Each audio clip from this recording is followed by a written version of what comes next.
Much has been written about Jesus' open table fellowship. Jesus' table fellowship is critical to an understanding of the Jesus movement and can be explored in many dimensions, including radical inclusion, hospitality, and justice for the poor.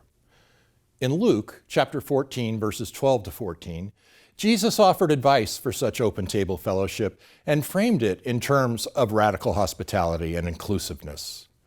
He said also to the one who had invited him, "When you give a luncheon or a dinner, do not invite your friends or your brothers or your relatives or rich neighbors, in case they might invite you in return and you would be repaid. But when you give a banquet, invite the poor, the crippled, the lame, and the blind, and you will be blessed, because they cannot repay you, for you will be repaid at the resurrection of the righteous." In 2010, Linda Reed started the Welcome Home congregation in Covina, California, and I served on the plant team.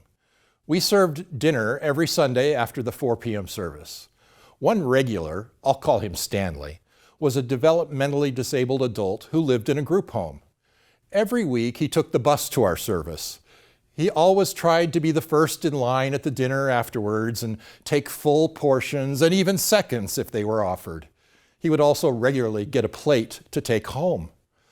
Some people resented Stanley for taking food home because he lived in a house with a kitchen where meals were served, while some of our members were our friends without homes who had no kitchens and who lacked food.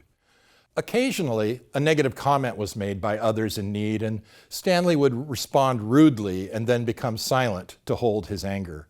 He was easily misunderstood. Pastor Linda assigned me to give Stanley a ride home each week. Usually, Stanley would ask to be dropped at the corner market near his home. I didn't think too much about it.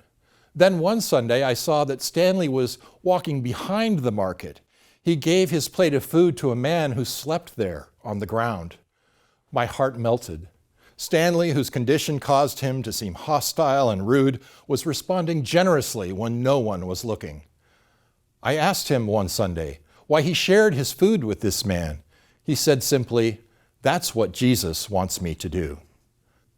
Stanley understood that to respond faithfully is to imitate God's generosity. Stanley extended Jesus' open table to a person he knew was in need. Doctrine and Covenants, section 165, 2a, calls us to free the full capacity of Christ's mission through generosity that imitates God's generosity. As we consider our response to God's grace, may we find generosity in our hearts and be imitators of Christ.